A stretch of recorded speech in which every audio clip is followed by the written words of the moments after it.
wacky things. Were you happy about the Halloween turnout? That was very cool. Turnout. Yep. Yeah, absolutely. We got our power back. So. Yep. Okay. And it just goes up from here. All right, so the Family Guy, the FCC episode was great. Peter Griffin, sick of what was on TV, so he decided to, start his own network. I mostly want to play the FCC song, but here's a clip from Family Guy. They do the uncensored version that dude for the DVD. He's all three voices, you know that, right? Yeah, he does. He does everybody. Just about, yeah. Man, what a great show. Does the dog, he does Peter, and who else? Now, what keeps the FCC? Oh, Silly, that's right. What keeps the FCC from having domain over this thing here? They do, but I don't know. Disclaimers. It's on. What time is it on? 9. I don't know. I think they'll probably jump down their throat. Give them enough time. Yeah. Let them really get on the radar. Let groups really start fucking with them.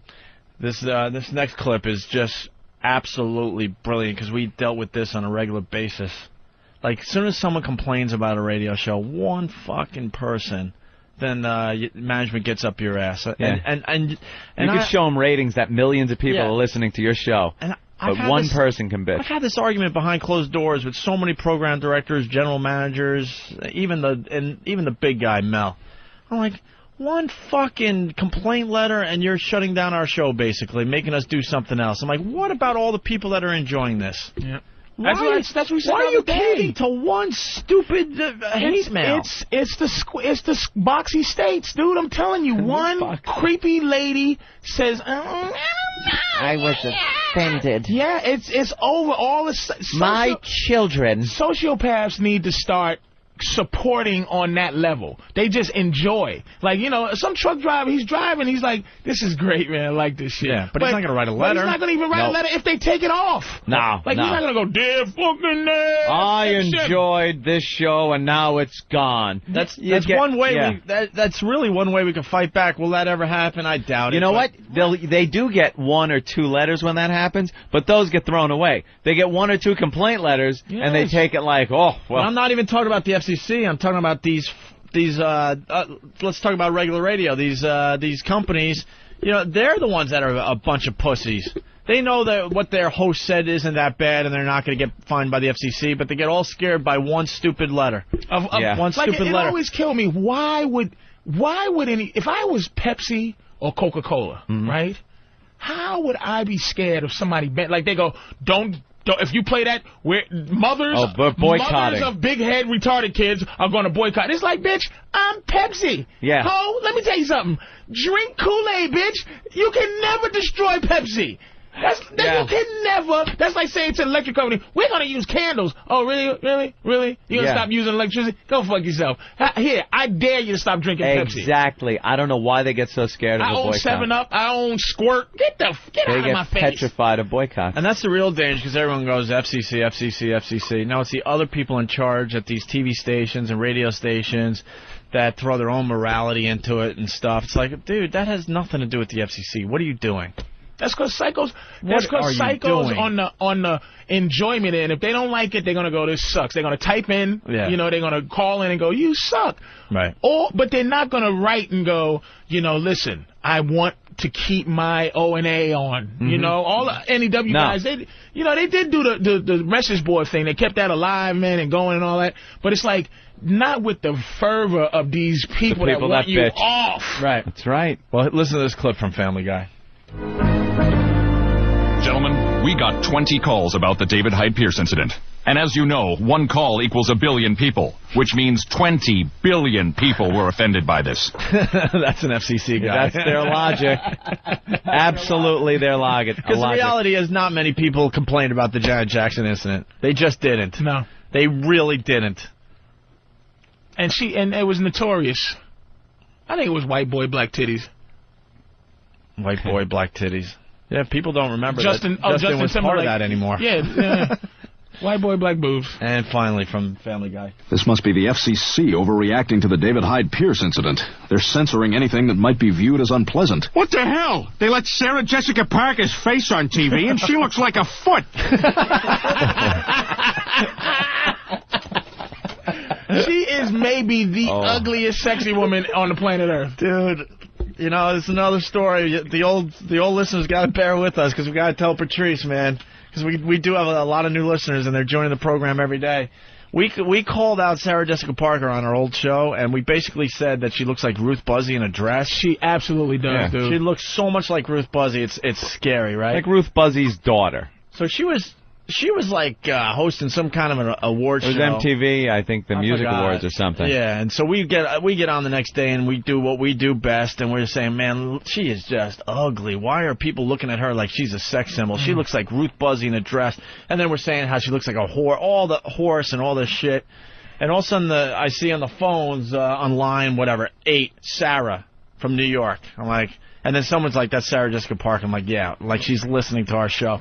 We popped the phone down. It's Sarah Jessica Parker calling us out. Do you have that? It is hilarious. Because then I think this is one reason why what did she say? People love us and hate us. All of a sudden, we turn into the biggest fucking pussies right in front of her. She was like, you guys on radio got to understand that we're out there and we are listening and we have feelings and, It was the crew from, like, Sex and the like, well, let's be honest, baby. Now, dude, the Gap fired her because of, somebody was just like, she look like a horse. She's not pretty. Yeah. Well, it was the crew in the makeup truck or whatever. They were fans of the show, and they just had it on while she was getting her makeup. She heard it live and said, fuck that. She Give got me the a little phone. pissed. Got so pissed. Oh, you two didn't just go, hey, baby, let me tell you something. Well, then I don't know how Ferris Bueller's fucking you. You look like Ferris Bueller. And then we... You like Bueller Ferris. Then she's like, I bet you guys don't look like models, and she invites us down to the set.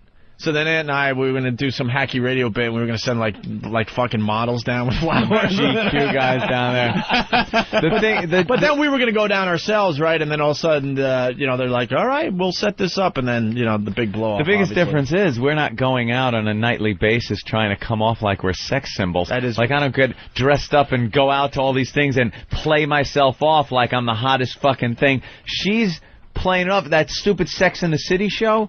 Holy shit. There's only one that's marginally hot. She's the one with the dark hair. The marginally, if it's not a close-up. And the one that fucked Blair Underwood is atrocious. That fucking, what's her name? The old one. And then, wait a minute, you know what? And Kim Cattrall. Kim Cattrall is because she's such a dirtbaggish kind of girl, she can get over a little bit. No. Not even. No. Don't even give it to her. Who? She is... The dirtbag one, the filthy one. Absolutely. The character on that fucking show, the way she plays it, and I've seen maybe 2 parts of maybe a couple of episodes.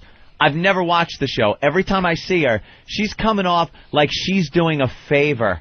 Like she's this fucking sexy, I'm fucking everything that moves. Meanwhile, it's like, they're throwing you the bone, Poochie. Yeah. They're throwing you the fucking... sex last I had night. 5 cocks in me last night, and it was wonderful. Yeah, that's it's like, you fucking slob. It's like a no-brainer, dude. It's like you can't... the media cannot make that girl, what I mean? And then you go, how's magic? This is why I think a lot of these dudes is gay. And that's, I'm quote unquote, I'm not saying Matthew Bros is gay, but whatever. Right. I'm saying that it's like that dude, it's like she looks like his mother. It's like, no, Ferris, you're not, no war games. That's not your woman. Right. Something's bullshit going on there. But no, they've been hooked up. They've been beard maybe. They've been doing it for a while. Who knows? No. Oh, that's hilarious. All right, you guys want a break? You want to keep moving? Depends on what we got over there. Well, is it something easy to change gears into, or do we have to double clutch this motherfucker? No, we'll move on. I love when we talk about that shit, though. Yeah. We still have a lot of anger to get out. We're getting better, though. We're getting better. That's why we'll never give Howard a break, by the way. Never. We'll expose him for the hypocrite he is. That's why when you watch that fantasy movie, Private Parts, and you see how he was treated so poorly by management and so poorly by Imus, who there's that scene where he goes up to Imus's dressing room and Imus says fuck off. And that's the reason why Howard was so bitter toward Imus. What a load of shit that is. Howard did more behind the scenes to fuck with our careers than Imus ever did to him, on the air, off the air, or anything. Ever. Get Ben in here to tell the Tony Berardini story. We were on the red carpet for the MTV Music Awards or the Video Awards? Music Awards. Video Music Awards, yeah. Music Awards, right? We had prime location. This was part of our deal too, because we're like, you guys just don't treat us right, you know. So they give us like the red carpet. We're there. We got our own section while all the rest of the press was in a huge bullpen, right? We're doing interviews. It was in our contract. So, you know, Viacom, who owned MTV, and our show, and Infinity Broadcasting, you know, was putting on the shindig. And we're working for the company that's putting on the fucking MTV Music Awards. So we're done with our show, and we got tickets for the event. First time I got to go to and the only time, actually, the MTV Video Music Awards. It was amazing, right? Which was definitely cool. And the company that we worked for had a VIP area where you go in, you drink for free, you eat. And it's all the program directors and general managers of, like, these stations that we're on. Right. You know, up in Boston. Right. So then, and there's, like, the real celebrities are in there, the big guys that you can't just walk around with the common folks. So you're like, holy shit, we're going to get to, like, meet some real shit here. Hobnobbing. And to this day, we get, you know, all starry-eyed for that shit. Cahooting. So we go to the door like, Opie, and, you better, you better watch Blue there. Is your homeless guy running off? Your homeless guy's wandering around. Yeah, we'll get to him in a second. Yeah. So we go to the door. There's a kind of a bouncer there. We're thinking nothing of it, of this area to get into basically paradise, free foot. You know, we just explained whatever. So I'm like, I know this is so Anthony, it was me and Anthony, I think Ben and a couple of our guys, tiny little entourage of the Opie and Anthony show. We walk up to the door. I'm like, yep, I'm Opie from the Opie and Anthony show. Feeling good about ourselves. Just had a great broadcast, right? All of a sudden, the guy knew we were coming. Without a doubt. He didn't even have to look twice. He goes, you can't come in here. Yeah. I'm like, what? What do you mean? We work for the Opie and Anthony, you know? Ask somebody. We work for the company. Assuming maybe, the theater that this thing was in, maybe it was one of their guys. He goes, oh, no, I know who you are, and you're not allowed in here. I'm like, what? Wasn't it that we were at the elevator, and we saw Howard and his girlfriend at the elevator? Well, that's Keith, you stink at telling radio stories. I got to tell you. That's the punchline. I thought that was before the fact. No, absolutely not. Absolutely not the first time that's happened on this program. With me? Huh? Me? I think we've all done it. All right. Sorry, Keith. You do a lot for the show. I sorry. apologize. Okay. And by all, I mean everybody but me. I'm sorry. So wait, You brought the homeless guy in, so I'm sorry. That's right. I'm trying to be nicer. I'm sorry, Keith. So they don't let you in, but no. Listen. So then I go. Ben, I think, knew that Tony Berardini, the GM of BCM, one of our stations, was in there. So I go, I think Ben talked to the guy, I go, could you get Tony Berardini out here? No. They let me go, and they wouldn't let you actually went in. And the guy held my wallet. It was like for 2 seconds you could go in if the guy holds Ben's wallet. Like it was this big fucking thing. Well, because we weren't allowed in at all. So I'm like, well, all right, now I remember. So Look I go. how bitter we are. Yeah, I go. Still. Yeah, you gotta heal, baby. Dude, this is bullshit. You gotta heal, baby. Oh. This is bullshit. Get it out. We were living love, nigga. We were told we were the heir apparents. When he finally retires, you get the kingdom, and you're our second best show on the whole fucking company. Kiss, kiss, kiss. Mm-hmm. Inclusion. Yeah. So Ben is allowed to go in there because now we're looking for someone to see what the fuck is this about. And you grab Tony Berardini, right? The old GM of BCN. He comes running out like frazzled. Guys, Howard's in there, and he's fucking freaking out, and he's scratching his head. What? He's like, you gonna fuck him up? Dude, like it's the Warriors. Didn't want us in there. The place was huge. It wasn't like we were in a little studio like this. Dude, the Sharks are here. Howard. Dude, so get the Barracudas. Barracudas assemble. Dude, it was like a mezzanine level. Yeah, it was pretty much the whole mezzanine of the place, or half of it. It wasn't even like we were going to bump into each other. Tony comes out, who had a lot of power at Infinity at this point. He's he looks like a crackhead, man. He's like freaking out. Runs out, dude. Howard's in there. He's freaking out. You guys can't come in. You gotta understand. What level? That pussy did not want us back there. Freaking out on what level? That he did not want us in the same room as him at this big event.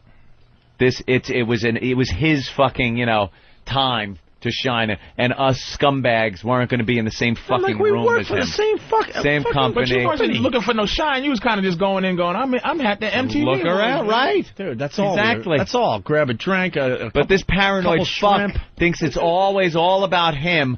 Like, we could give a flying fuck he's in there. I want to just go back there and check it out as a newbie. Go back and see what it's all about. But this paranoid, all about him fuck is like, no. As a newbie and supposedly a very important part of the company. And Mel Karmazin was back there, and he's the head muckety-muck of fucking Viacom at the time. So there was no way that his boy, Howie, was going to tell him something. And he wasn't going to do it. allowed to even tell this story at that time. No. So this was gag all the time. Yep. Oh, yeah. So the next day we can't even. Now we're like, now we're pissed. And can you imagine how great that radio would have been that day? Like you guys, not even going to believe what fucking happened. I didn't even have a show that day. You had to be salted up. So when people say, why fucking, you motherfuckers are obsessed. You guys are so pissed at Howard. Why? And that's just one in a number of behind-the-scenes little fucking things this pussy did to fuck us over. Right. The hypocrite that he is, that he then gets on the air and talks about, Billy Crystal ran away from Stuttering John while he was trying to do an interview. But what's the matter, Billy, you pussy? What, you can't take a few questions? Shit like that would go on, and then behind the scenes, he's fucking calling it. Our boss is constantly on our ass because he's like, guys, how many fucking calls do I got to take from Howard about you guys? Knock it off already. We're like, well, let's knock it off. What the fuck are we doing? All I have to say is January 2nd. Yeah, good. Have fun. Coming back from skiing very early to take a meeting where we thought we were going to get fired. Yeah, coming back from our Christmas vacation to meet with Mel Karmazin because we thought we were being fired because we was talking about Howard. Because we talked about Howard and his stupid daughter. And his daughter and her fucking problem. At the time. So then we're outside this room, and Tony is freaking out like, dude, he's... And all of a sudden, like, we're out there like, what the fuck, Tony? You kidding me? This is, Who would he tell to keep you out? There was someone there that he could just say keep them out at the time. Because Mel Karmazin. No, you had to go in, right? Yeah, we didn't think anything of it. We're like, so Mel was there for him to be said, look, I don't want to... Dude, the bouncer knew, so it obviously was a whole thing. That the word was said before we even I would love to name names. I would assume it was a Mel thing. Mel Karmazin. That, because Howard talked to Mel and said... Howard went to Mel and said, those motherfuckers don't come in here. And Mel said, you're my boy. Right. So, all right. So then we're standing outside the room, right? Dude, we're standing outside the room with Tony, and he's just freaking out because he knows, like, we're just dicks, and we're just gonna say something, and we're either gonna try to get in the room or we'll say something stupid on the air the next day. So he's like, oh God, I don't need these problems, blah blah blah. So Howie walks out with his chick, right? And now Tony is begging me, going, please don't say anything. And I'm like as Howie's going to the elevator, getting to the Keith part. And Tony is actually holding me back, holding my shirt, because I was going to get in his face and call him a fucking hypocrite.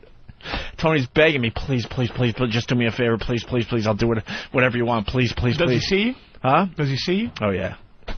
And yes, Joe, from Raleigh, he says, didn't that fuckhead Howard once accuse Anthony of stealing his voice? Yeah.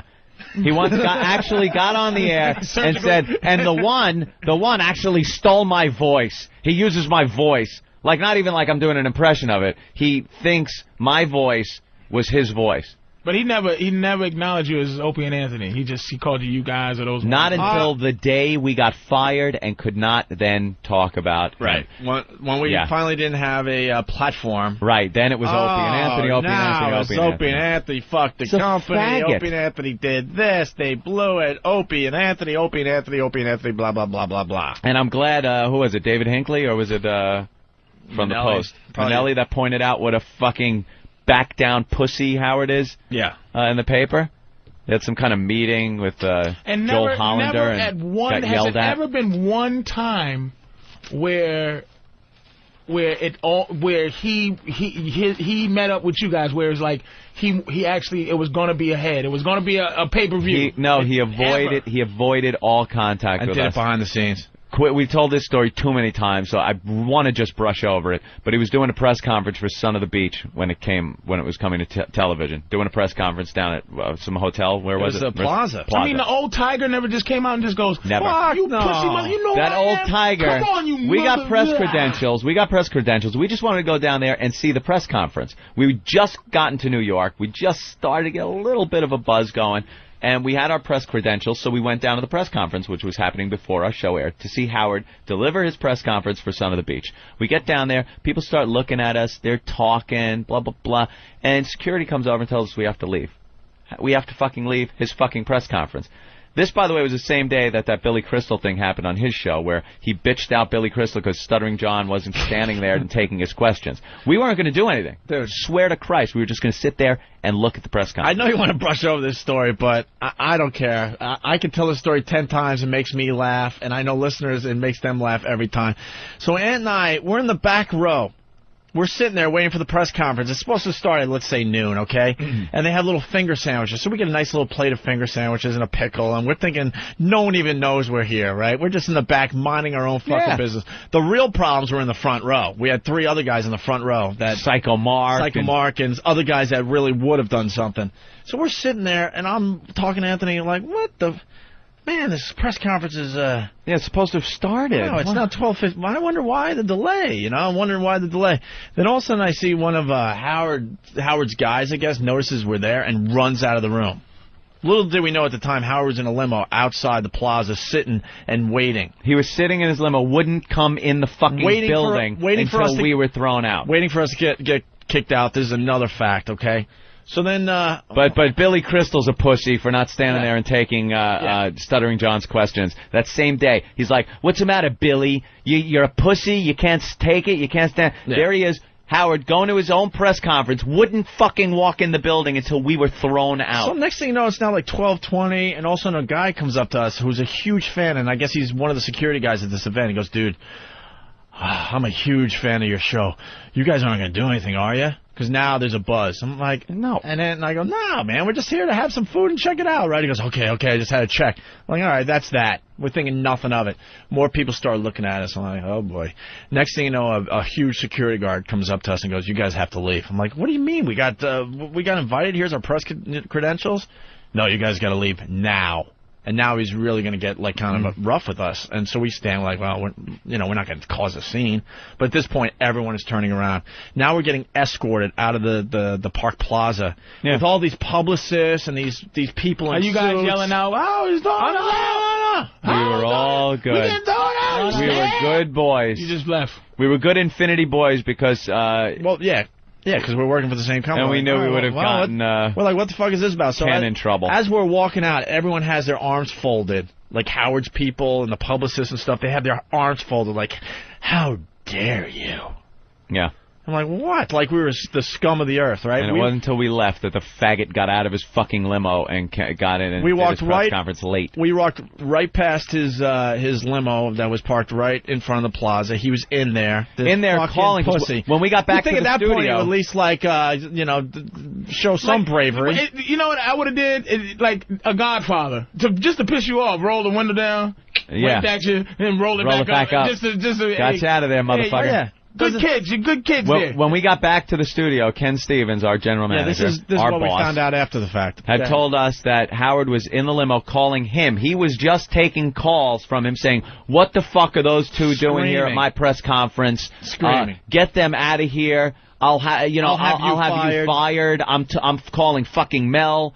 What the fuck are they doing down here? And Ken's freaking out about the whole thing.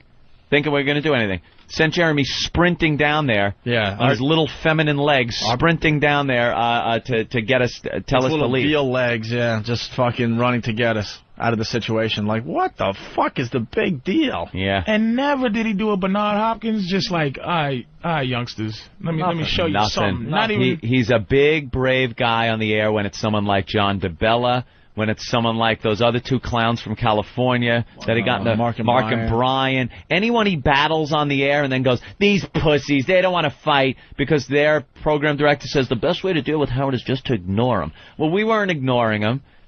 We were facing him head-to-head. We shared a lot of the same fans, and people really started thinking, this guy is coming off like an asshole. And the second that happened, behind the scenes, this motherfucker every turn would try to fuck us. And that's why we can't stand him. That's right. And we'll never back down. It's not because, it's Howard. Why do you hate him? Well, he's Howard. No, there's plenty of good reasons. Believe me. We lived it. He did a good job. I'm not going to hold back our... I'm not going to deny. I was a huge fan growing up and before I got into radio. And when I was in radio, I thought it would be kind of cool, especially working for Infinity Broadcasting. That's like, dream come true. So if you was to write the, private O&A, whatever, there would be a scene where Howard's treating you guys like shit, like the Don Imus. Exactly. Only course. it would be true, and it would be 10 times worse than just saying fuck off and slamming the door. There you go. Yeah, it would be us coming home from Christmas fucking vacation to be yelled at by Mel Karmazin because Howie made one phone call. And we'll end this with the post today. Someone reminded me that John Minnelli, a good friend of ours, the headline today, Stern limps back on air. Ooh, what happened? He did a fake suspension, and he pretty much got caught doing a fake suspension. He basically took Election Day off, and they try to do the oldest trick in the book, let's get some attention. So get some press. They got it. Hey, they did a fake congrats. A fake suspension, which is just showing a little desperation, in my opinion. And so Minnelli wrote about it, and the headline is Stern limps back on air. Howard Stern buckled, caved in, wimped out. Stern back yesterday from a one-day suspension from talking too much about his upcoming satellite radio gig, acted like a whipped puppy while discussing a rowdy lunch with his bosses on Monday. Remember when we played, after he announced his divorce, Allison? and we played Allison with him crying? One of the best Corky, bits ever. Corky Stern.